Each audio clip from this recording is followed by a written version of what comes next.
Welcome to Unscripted with Russo. I'm your host, Ashley Russo, president and executive producer of The Peak TV. For our podcast, we decided to explore the people behind the narratives. I'll introduce decision makers and influencers who are winners in their field and find out the intimate story behind their rise to success. Welcome to Unscripted with Russo, and I have a wonderful guest here today, my dear friend Elaine Zelker of Elaine Zelker Photography, Color Street, so much more. Yes. An author. Yes. You do it all. Yes, Welcome, Elaine. Thank you. Thanks for having me. I'm super excited. I know. I'm so glad This that is you're very here. nice.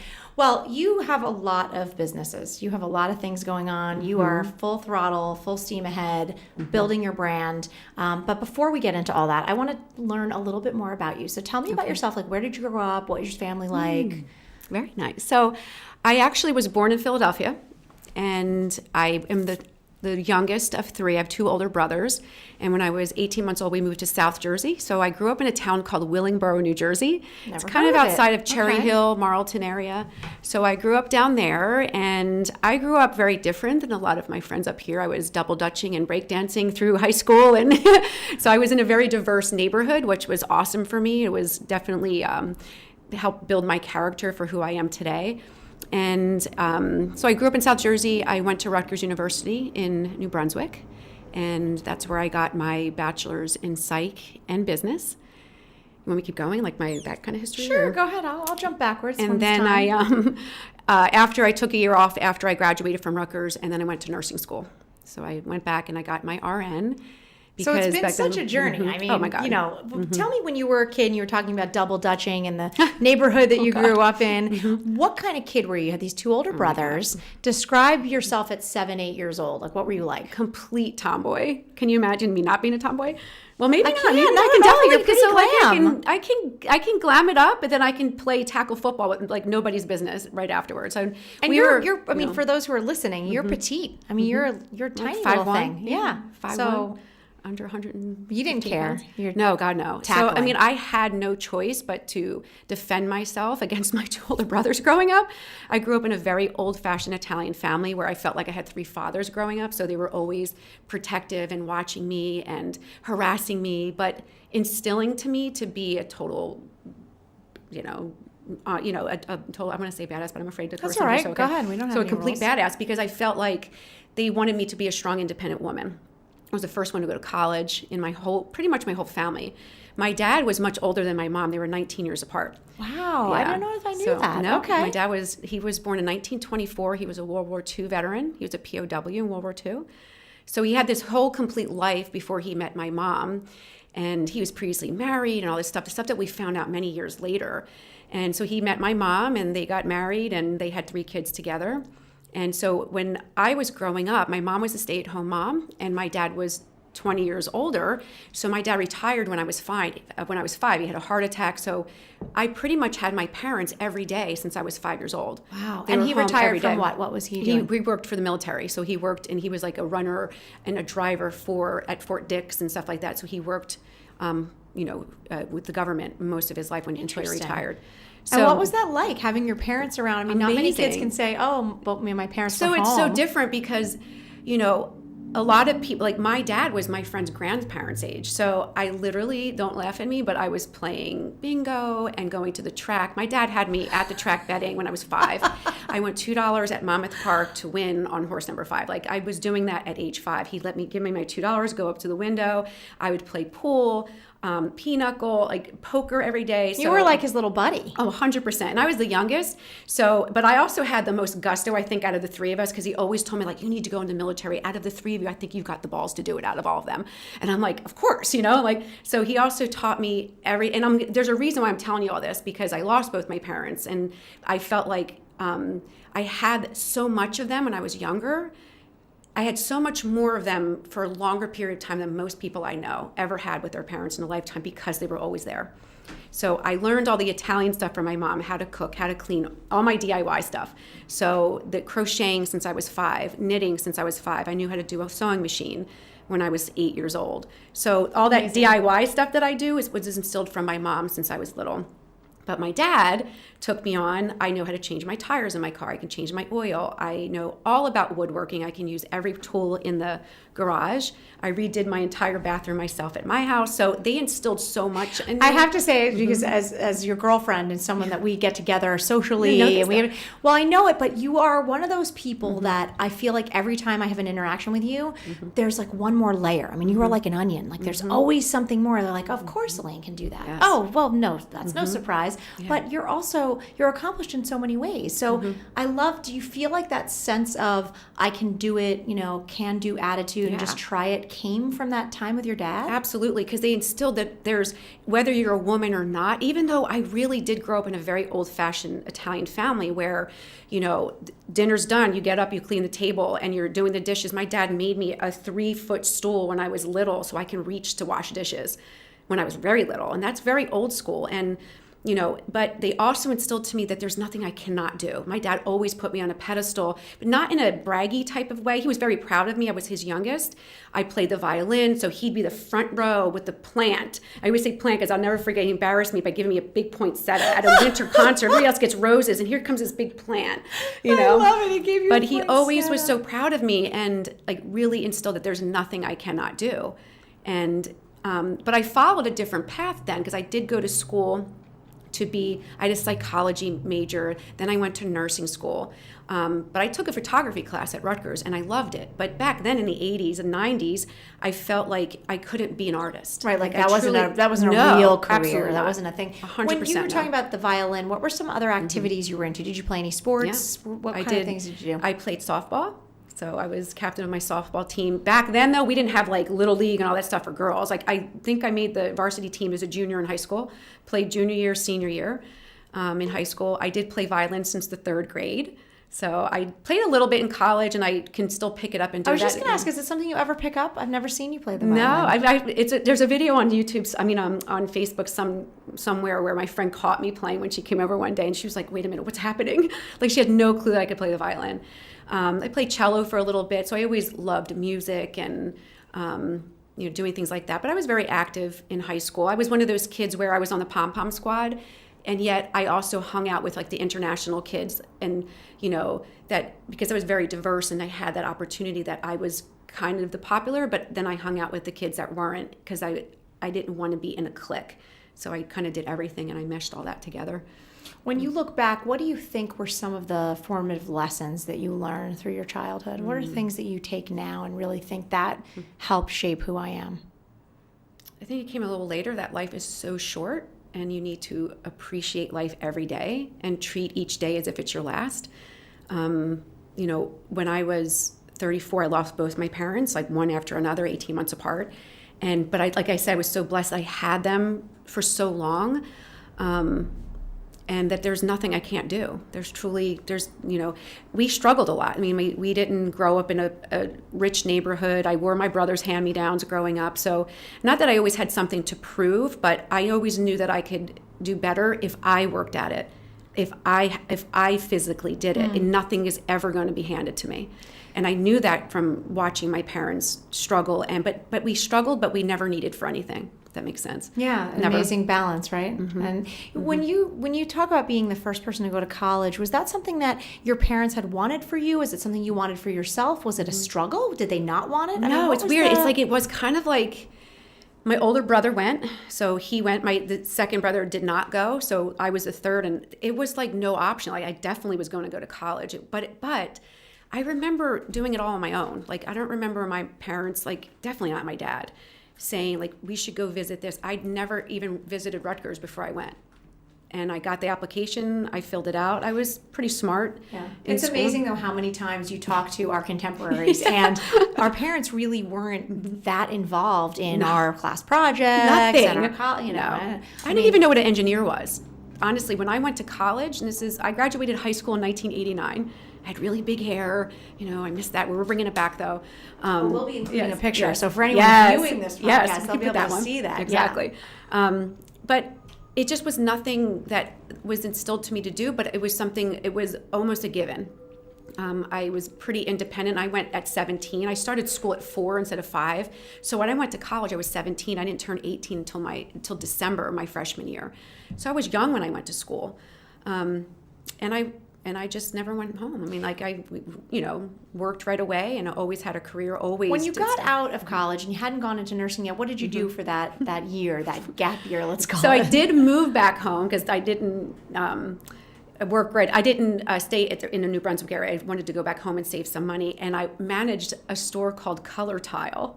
So it was like a home improvement store with rugs and tiles and stuff like that. But it was my first like management job, and I liked it. It was like just to make some money on the side and stuff like that. But that year, really, I was figuring out what I wanted to do. I met my first husband, Scott, my freshman year in college. So, and I stayed with him throughout college and wound up marrying him. So my freshman year, I met my first husband. So I met him. So basically after college, I was like, am I going to go move in with him? Like, what's going to happen? And if I can go back to when I was a kid, I remember being a kid and looking and playing with my dolls. I had one of those TV stands, those carts that are coming back in fashion now that are in everybody's homes, like the bar cart. So I had a TV stand in my room that I would put my dolls on and wrap them up and pretend it was my hospital gurney. So I always knew at that point that I wanted to do something in nursing or to be a doctor. I wanted to be a pediatrician originally. So when I finished college with my psych degree, I liked psych, but I knew I would have to go back and get my master's. I didn't only want to be a psych major. Like, I didn't just want to do that. I knew that I wanted to treat more people all over the spans of life. So that's when I went to nursing school. Interesting. Yeah. And where did you go to nursing school and how long did that take? It's a small school. It was a diploma program because I already had my bachelor's. I didn't have the money to go back and get another bachelor's. So I went to a diploma school called Charles E. Gregory School of Nursing. There was hospitals. It was a hospital-based program through Old Bridge, Raritan Bay Medical Center, and Perth Amboy. So in Old Bridge in New Jersey and Perth Amboy. So I did that for 3 years, graduated number 1 in my class. All right. Number 1, not surprising. Number 1. No, but Rutgers, some of Rutgers was a complete blur. I did not get a 4.0 at Rutgers. I think I ended up with like 3 something, or if that, maybe a 2.7. I love it. So Rutgers, I definitely had my wings. Yes, exactly. And then what happened with nursing? Like, did you find something in nursing that you felt was your thing? I did so much in my nursing career. So I graduated that in 97. And in the meantime, I got married in 95. I had 3 daughters in 6 years. I had my first daughter. I got pregnant in my senior year of nursing school, and I freaked out. I'm like, oh my God, I was married, and I got pregnant like 3 months before I had to take my boards. And I'm like, oh my God. So I remember sitting there with a belly and taking my nursing boards. And I did all this work, and then all of a sudden I was have to have a baby, not have to have a baby. I was having a baby, and yet I have 7 years of college behind me. I was ready to work, but I still have that old school mentality that I'm going to be home with my baby. You're going to be home, yeah. Yeah. So that first year, I struggled with putting them in daycare with all my children. I didn't really put them in daycare if I didn't have to. I would work the 3 to 11 shift, and my mother-in-law would come over and watch the baby from 3 o'clock to 5 o'clock or 4:30 when Scott came home. So they really weren't alone or in daycare for the first year, and I would work 3 to 11 shift. And then you could be home with them during the day until you would go. But also kind of cool and progressive for your ex-husband, because he would have the kids in the evenings and be, that's more common now, but you go back 20 years and it wasn't as common. And it is 21 years ago. Yeah, it's amazing. But it worked because he was getting his master's, and I was only working part-time, so maybe a few days a week. And so I think part of me for the last 20, maybe the last 15 years, not even, maybe the last 10, 15 years, I did put a big part of my life on hold. I still did stuff, and even when I wasn't doing nursing stuff, I always had this major creative side in me. I always was bringing in income. You're gonna laugh. I don't even think you know half the stuff I really did. I can't wait to hear. See what I mean? Yeah, the onion. Yeah, this is the onion. So I'm pulling back more layers. So when I was not doing nursing, and in the beginning of nursing, I just did, staff nursing. I worked on a gerontology floor. I did, diabetic patients and stuff like that. Then I did some pediatric nursing. I did some ER nursing. Then I got a job in dermatology nursing, which I wound up working for 10 years. I wound up managing his company, but I'll get to that. But when I was staying at home, I did all kinds of things to bring in money because I felt like I needed to be an independent person, that I never wanted to be 100% dependent on anyone. Even though I had that instilled in me, in the back of my mind, find a guy that's going to take care of you. There was still a huge part of me that I'll never be that person. So I used to make cigar box purses. I would make jewelry. I had EMC jewelry designs back in the day where I would make the custom bracelets for moms with Swarovski crystals. So I used to make jewelry. Where were you selling this stuff? To friends. And we didn't even have Facebook back then. So I would have my own home parties. This is before Stella and Dot. So, all these other companies. I was doing network marketing from my house. Before it was even Before it was a thing. So I would set up like jewelry all over people's homes, like on their living room tables, and take custom orders and make them and do it at night. I was always bringing in income somehow. And then I remember I always did scrapbooking, and I always was taking pictures. That was a huge part of who I was. My dad always had a camera around his neck. After they passed away, I have buckets full of photos, half of them blurry because it was just film cameras back then. There was no way to know until you developed it. And we still kept them on. They're still in albums for some reason. Like, how do you put blurry pictures in albums? But they're there. It's a memory. We all have that. Yeah. We're there somewhere. So I always took photographs throughout my kids growing up, which was something that I always did.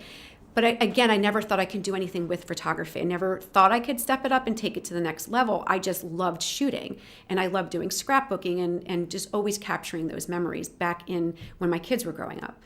So then fast forward, in 2006 and 2007, I went through some turmoil in my life. I lost both my parents. It was very quick, and things happened in my life, and I wound up getting divorced in that 3-year span. Wow. So that's a lot of loss in one time period. So you lose both your parents so close together, and then go through a divorce, which a lot of people say is like that's going through a death. And I think it shaped going through the deaths. I think definitely put me in a place mentally that I checked out for a little bit. It was not easy. I was 95 pounds.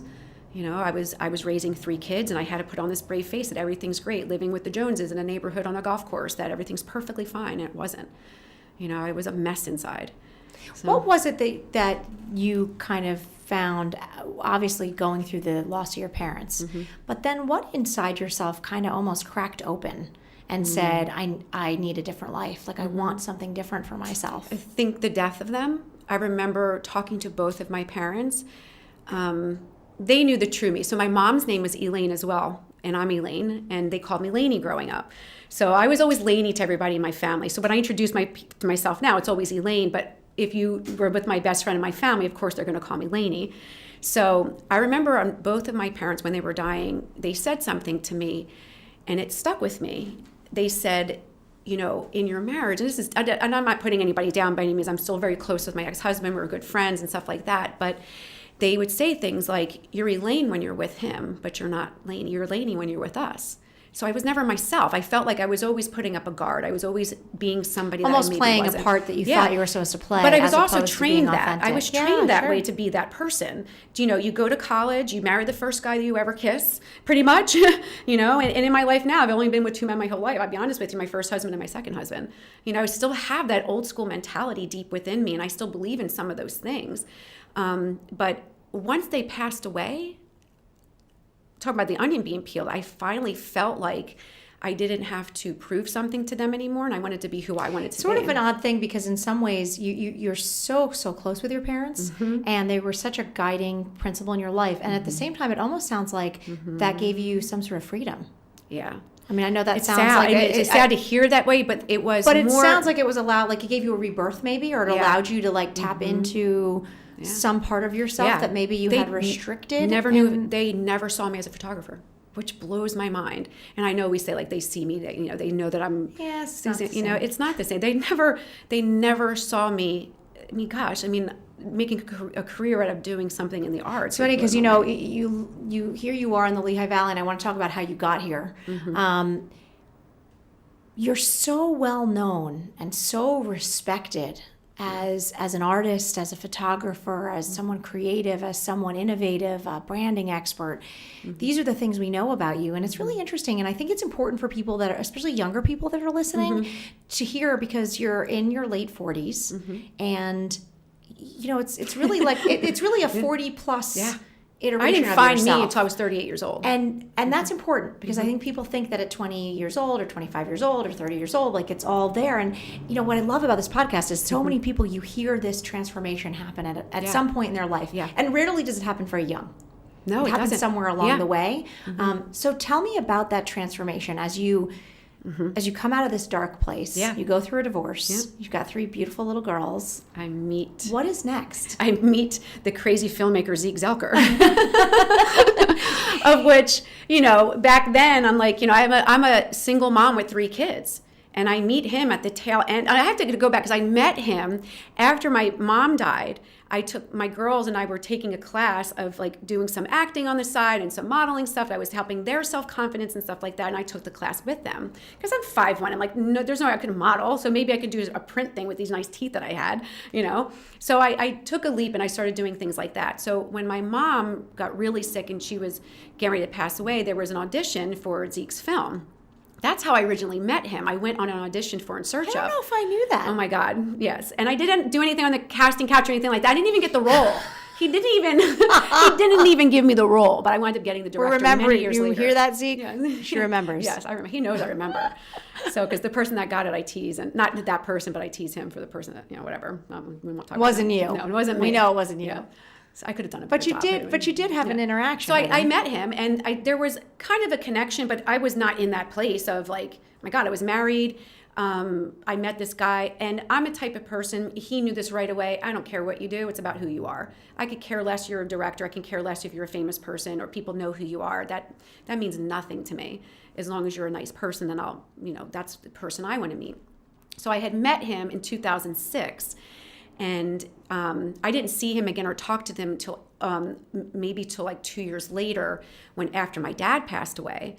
And we reconnected. I think his grandmother died or something like that, and he was doing something with In Search. I put an email. I'm like, hey, how are things going with it? I had tried out for it a few years ago. It wasn't even like a flirtatious thing at the time because I was just literally, I got a townhouse. I had gotten separated from my ex-husband. And he's like, yeah, so we just started talking as friends, and then it just kind of blossomed. He was really intriguing to me, but he was a single dude, like he had no kids. And it's really interesting because Zeke is, he had never been married. No. He didn't have children. No. And he's 2 years older. 2 years older than you, but he's basically your age. So, you're in like these totally different life experiences. Yeah. Here you are, you've been married, you've raised 3 kids, you're raising different 3 kids. And he comes in like a bull in a China store, and Zeke also really owns his creativity, so that had to have been very appealing. It was intriguing to me. Yeah, absolutely. Very interesting. In a way that, because I always envied that, because like I said, I was trying all these things in the art, making jewelry, painting, doing all these things. But almost there's always an artist like a little bit on the side, a little bit hidden, not on. And Zeke is very unapologetically artistic. This is who I am. Yeah, this is what I am. He's this amazing chef. He also has a filmmaker. Exactly. But he also has a business background. He worked for Merrill Lynch and ran numbers, so he's also a very analytical type of person too. And he was very smart, and I like intelligence. That's the turn on for me. Like I like having a good conversation with somebody. If it's with business, certain numbers I'm not the greatest at. If it's with science, I absolutely dig that. Like I get into stuff like that. So we started off by having these like majorly long conversations. Never even met. Like we weren't even seeing each other. And then I remember, coming out of this divorce and stuff, he's like, I kind of maybe felt something for him, like, and I thought he did as well. And we were kind of like, you're just coming out of a divorce, maybe you should date other people. And I think I went on one date and I talked about Zeke. So how terrible is that? This poor guy, I'm like, I'm a single mom with 3 kids. I always also felt like, who's going to want somebody with 3 kids? And, then at the same time, I'm like, well, F you if you don't, because I was that confident that I could be on my own and do things. But there was still that part of me that I wanted a guy in my life. I wanted to have security, and I wanted to, old school keeps tapping me on the shoulder. You need somebody to help take care of you and stuff like that. And also it's more than just the financial piece. I think that idea that you're building a family and that you have this life together and I sharing that with someone is a special thing. Yeah, and I never wanted my kids to see me dating people or doing all this stuff. So at that point, I think I was seeing maybe 4 or 6 months before I even introduced him to my kids, because I wanted to be sure if that's going to be an introduction to be had, it's going to be somebody that's going to be serious in my life. And we finally did, and it wasn't a year later we got married. So it wasn't like I needed to test all the chocolate to know I like chocolate. So really, when I say I was with 2 men, that's basically, I mean, dated a little bit here and there, but I just nothing knew. serious, you know. No. And what in that journey, we kind of left out a little chapter, which is that you worked in dermatological nursing for a long time. So you worked in a dermatology office. So I did that, and then hospice nurse was a big part of my nursing too. So yes, you did a lot with hospice care. I mean, clearly you're a caretaker. Yeah, you love people. You love taking care of people. What transformed after you married Zeke and you moved to the Lehigh Valley? You've got this different life now. When did the Elaine Zelker that we know and love Yes. kind of emerge? When did that start? So my first was we moved to Forks Township in 2005 or 6, somewhere around there. But for right after Katie was born, my youngest. So so you had been in the Valley. I was in the Valley, but just for a short time because I didn't grow up around here. I lived in Stewartsville, New Jersey. I lived in Edison, New Jersey, Middlesex, New Jersey, moved to Stewartsville, and we kept going west, and we found a house in Forks Township. So we moved there. So I didn't grow up around here. And then after I met Zeke, I was really torn in a lot of my hospital jobs at this point because I shifted a little bit. I left dermatology years before that. And because I was commuting to New Jersey for that with my 3 kids, and I slid off at 78, and I said, I'll never do this again. I was pregnant, actually, and I had my 2 daughters in the car, and I slid off at 78 going to North Edison. From Stewartsville, New Jersey, is an hour commute. I said, I'm not doing this anymore. That's a lot of driving. So I gave that up, and I'm still very close to the doctor, and great experience of using my nursing and my business background to really help grow that practice into a self-sustained, cash-flowing company. So I always had that business acumen behind me to be a good salesperson, and especially because of my pharmaceutical sales. So then I did pharmaceutical sales through some of that, and I won trips from it because I could sell anything, especially when it was medical related. Then I went into hospice nursing, and I was working then for another company called an LTAC, where I was pretty much had to fill the bed. So it was like sales and marketing for a hospital, very high stress job, meeting quotas and expectations. And I have connective tissue disorder, so kind of like lupus type thing. Mm-hmm. Not true. My mom had lupus. I have like similar. And stress can kill you. I literally was killing myself from stress. I was on very high doses of medications that help connective tissue disease. And my doctor finally said to me one day, and I'm married to Zeke at this point, very stressed out with my job and probably also the grief all still coming out and dealing with a lot of anxiety issues. She said, I want you to take 10 days off. And at this point, I was doing some photography. I liked it so much. Zeke told me, he's like, you're really talented. Like, why aren't you shooting more? I'm like, I don't have a really good camera. He got me a camera. He was a filmmaker, so he had some of this stuff already. I love it. He's peeling away your excuses. Exactly. So he wound up getting me a camera. I started shooting neighbors and friends, and then I started liking it a lot more. And then I had to start turning people away because I had to go to a job that was like sucking the life out of me. I called it the golden handcuffs. I had great opportunities. I had great income coming in. They paid for my car, my internet, my insurance, my 401k. But yet I was almost in the hospital because of stress. And I knew, like, life is too short. What am I doing? So my doctor took me out of work for 10 days. She said, I want you to take a 10-day break. Zeke and I went on a trip.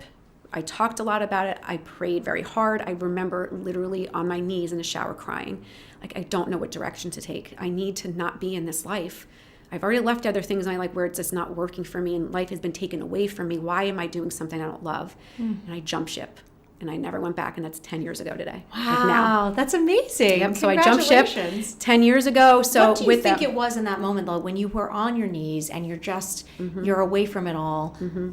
What was like the final straw? What was the reason, if you can pin it on one thing? And what would your advice be to somebody who finds themselves in a situation where they don't really know where to turn or what to do next? Yeah. I mean, honestly, I prayed. I really felt that there was a higher power that got us through by the grace of God every month, and we survived it, and we made it every month. 2 entrepreneurs, 2 people now that have to pay for everything. I had 3 kids. You know, I'm like, not for anything, but like I do say, like, balls to the wall. You know what I mean? Like, I had to be all in, and I knew it was all on me, but I knew confidently that I can do it. There's no way that, because I had to do it now. It was different. It was different than saying, oh, I can just get by. No, I had no choice now to do this. So I'm 110% in. And what was that first, you were doing the photography on the side, and then you said you took the leap and you went full time. Was the photography business the first focus? Yes. Okay. Oh yeah, I left nursing and did that to solely focus on photo shoots. Then I got I never shot in my house. I always found something. So Zeke and I shared a space on Northampton Street in Easton. We had a small space in the Northampton building, I think it was called at the time. We had a very small closet little space. I had some backdrops. I was inviting people there. I was doing a lot externally. I called myself a natural. I like that studio. Not that one. It's a different one. Oh, not the one I've been to? That was the second one. I like so it was that the first one, the okay. little one. So I called myself a natural light photographer because I had no studio light. So that's basically why all the natural light photographers. We'll talk about branding. Yeah. That was awesome. Exactly. And what has that sort of evolution been since then? You know, you really have become very, very known for your headshot photography. Yeah. And that's something you do just beautifully and incredibly well. Why that? Okay. I'll tell you what happened. So So for the first probably 7 years of my photography, I branded myself as being Elaine Zelker photography.com, right? So everybody knew me as a photographer, but everybody in the Valley now only knew me as a photographer. I'm like, well, wait a minute. There's so much more to me than just being a photographer. And that's something I teach in my class now. You're not just anything. I knew I was so much more than that. I knew based on my experiences that I can offer this knowledge, this sales and marketing and business acumen that I've instilled in myself, that I can teach other people this. So about almost 3 years ago, I dropped the photography part and I just created my own brand of ElaineZelker.com, because now it's going to have people ask me, well, what does that mean? What do you mean Elaine Zelker? What is that? They knew me as a photographer, but I knew for me I was so much more than that. It was almost your ability to, the photography gave you the launching pad. Absolutely. But it was really then your ability to say, but there's so much more, and open the door to the possibilities. Absolutely. What came along with that? What was like the first thing that you added? So probably the branding stuff. So I created this class called the Easy Method to Branding, and which is so I hated my initials when I first married Zeke. I'm like, my initials are easy. And they would tease me about it, like, oh, Elaine's easy. I'm like, well, if I'm going to have these initials, I'm going to utilize them somehow. Right. So finally, I came up with the acumen, the easy method, which now I'm using big time. So I instill that in all the aspects of the small businesses I'm doing. So it's the easy method to headshots. If I'm teaching headshot photographers how to do headshots, it's the easy method. The easy method to empowering people now. So that's kind of where I'm at right now. And I knew that I needed to share this knowledge and share the philosophies that I've learned over the last few years to empower other people to use their skills and talents to shine and to soar. Because that's the first thing I tell, especially women. I definitely focus more on women because I've been there. And I know you've been through it. I mean, the thing is, you're not just preaching it. You've actually lived and gone through the fire of a lot of this stuff in your life. Of which not many people know about. This is raw. I mean, this is a lot of stuff coming out that's not known. What do you feel are the main pieces you want people to know about themselves? Like when you're getting to the core of the easy method, what is it at its base? That you've got to ignite the fire that's in your belly. It's there. We are made on this earth to do something, not to do nothing.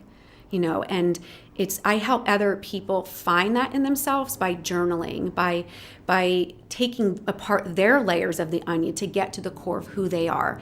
Because you need accountability partners, right? You need people in your life that are like-minded to help you get there. I want to be that person for big groups of people at a time because I want to make the difference in as many people's lives as I can while I'm here on earth.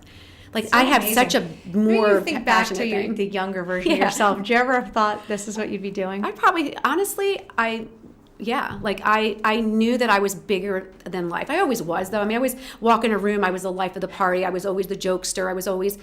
You knew I was in the room, put it that way. I think, though, by becoming a mom and a wife, I put it on a back burner for a long time. Not that I'm saying I regret that by any means. It was who I was at the moment, and I shined in those roles. I have 3 amazing, beautiful, strong-willed, empowered women in my life as my daughters because they've got me as the trainer and the teacher, and they love that. And what I teach other people is the same thing I'm teaching my daughters every day.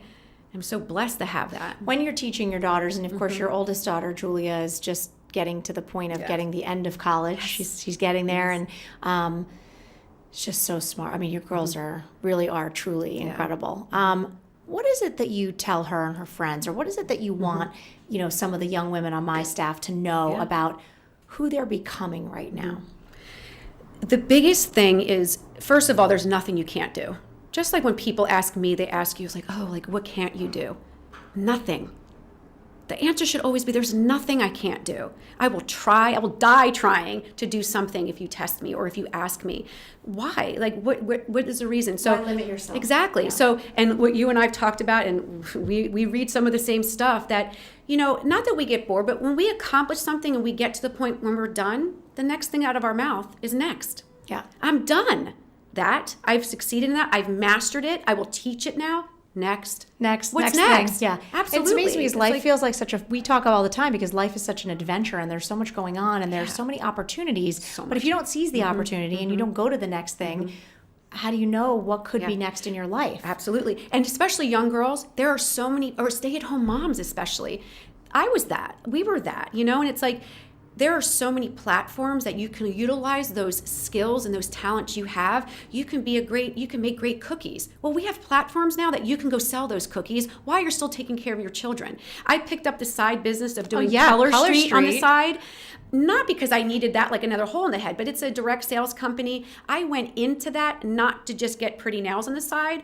I went into it to empower other women and show them how they can create money and a side income and a meanwhile, side hustle. what's happened with that and business? Now I have 180 people on my team, and it more than pays for my mortgage every month. So, but I'm training other people that you can do it too. I'm going to show you how if you just follow along. It's not that hard. We're not recreating the wheel, but we're putting ourselves out there. Do you ever step back, though? We talk all the time about when you are a business owner.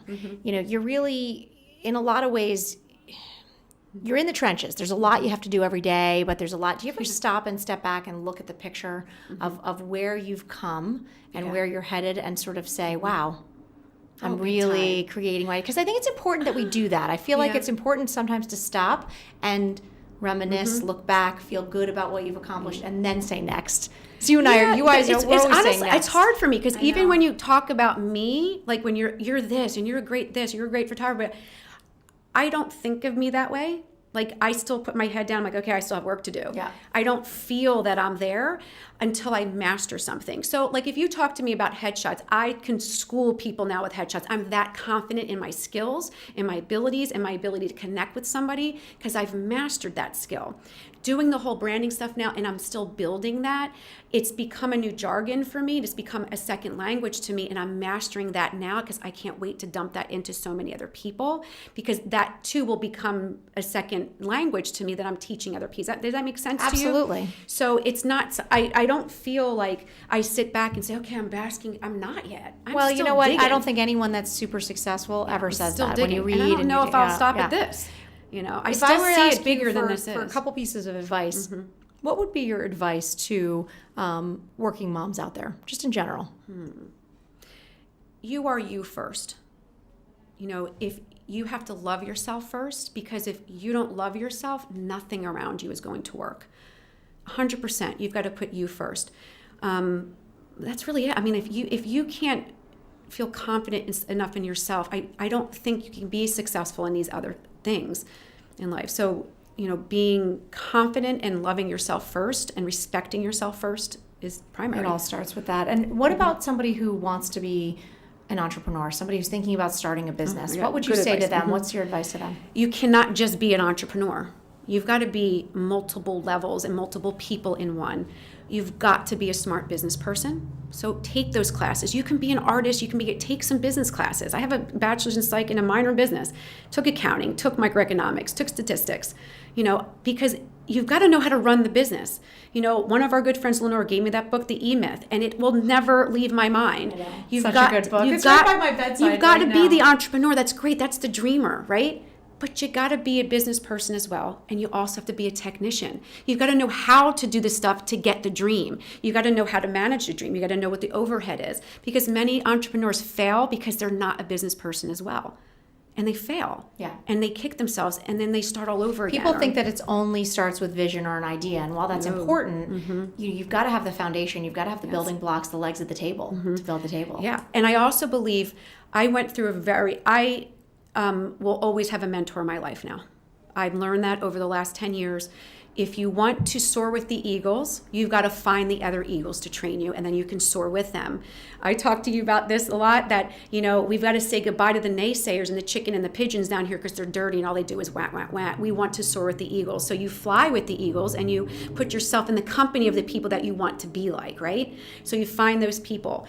And once you're there, for me, I feel like it's our responsibility now to teach other people. I am never going to be a type of person where it's going to be me at the top of the mountain. I will constantly be pulling people up there with me because that shows that I've done my job. That's right. You want other people with you. It's lonely to be up there. Absolutely. It is lonely. Yeah, and a lot of want people along on the journey. You know, being an entrepreneur, having a studio, it gets lonely at times. Yeah. You know, but I put the work in big time. If I'm going to teach somebody an hour, I promise you I'm doing 100 hours of homework. Right. And you also are living it. You're walking the walk that you're talking, you know. Yeah. Before I let you go, because I think Soaring with the Eagles is a great conclusion. I just want to do a little rapid fire. We do sort of rapid fire at the end here, just fun random things. Yeah.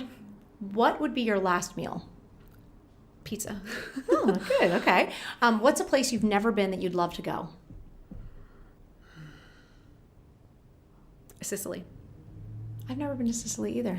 Oh, maybe we have our next trip. I know. Girls' night. I love it. Girls' week.